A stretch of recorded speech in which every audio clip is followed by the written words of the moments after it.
గాయత్రి ఏడుస్తూ వాళ్ళమ్మ తాయారుతోటి ఇలా అంటూ ఉంటుంది. నాకు బావంటే ఇష్టమని మీకు తెలుసు. మరి ఇష్టం లేని పెళ్లి జరిగితే నేను ఎలా ఉంటానోనని ఎందుకు అర్థం చేసుకోవట్లేదు?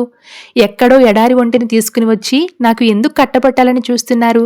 చిన్నప్పుడు కాలికి ముళ్ళు గుచ్చుకుంటే తట్టుకోలేరు. మా కోసం ఎన్నో చేస్తారు, కావలసినవన్నీ ఇస్తారు. కానీ పెళ్లి విషయంలో మాత్రం ఎందుకు ఇలా చేస్తారు? మీరు ఎంతైనా ప్రేమించొచ్చు, మా జీవితంలోకి వచ్చేవాణ్ణి మాత్రం ప్రేమించొద్దా? ఇదెక్కడి ప్రేమమ్మా అని గాయత్రి ఏడుస్తూ ఉంటే, ఇక అప్పుడు తాయారు, మేము తల్లిదండ్రులం, రాక్షసులం కాదు. పిల్లలకి ఏం అవసరమో అదే ఇస్తాం. మీ భవిష్యత్తు గురించే ఆలోచిస్తాం. పుట్టగానే మీరేడిస్తే మేం నవ్వుతాం, పెద్దయ్యాక ఏడిస్తే ఆపుతాం. మీకు ఎప్పుడు ఏది అవసరమో, మీకు ఎప్పుడేం చేయాలో తల్లిదండ్రులుగా మాకు మాత్రమే తెలుసు. తెల్లవారితే పెళ్లి, పిచ్చి పిచ్చి వేషాలు వేయకుండా అన్నం తిను అని చెప్పి వెళ్ళిపోతుంది తాయారు. ఇక ఇటు గాయత్రి ఏడ్చుకుంటూ ఉంటే అటు మాధవ బాధపడుతూ ఉంటాడు. ఒకరికొకరు తలుచుకుంటూ గుర్తు చేసుకుంటూ లోలోపల కుమిలి కుమిలి ఏడ్చేస్తూ ఉంటారు.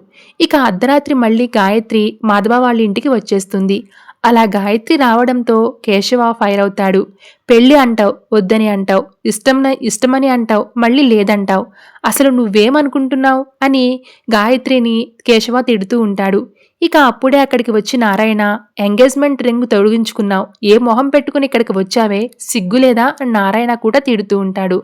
ఇలా అందరూ తలో రకంగా మాటలు అంటూ ఉంటే గాయత్రి మాత్రం సైలెంట్గా అలా ఉండిపోతుంది. మాధవ కూడా ఏం మాట్లాడకుండా అలా ఉండిపోతాడు.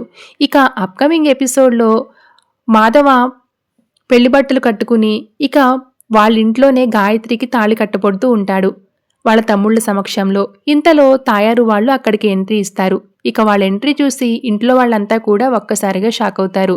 మరి తాయారు వాళ్ళ అమ్మ వాళ్ళని ఎదిరించి మాధవాన్ని పెళ్లి చేసుకుందో లేదో అప్కమింగ్ ఎపిసోడ్స్లో చూడాల్సిందే. Thank you so much for watching.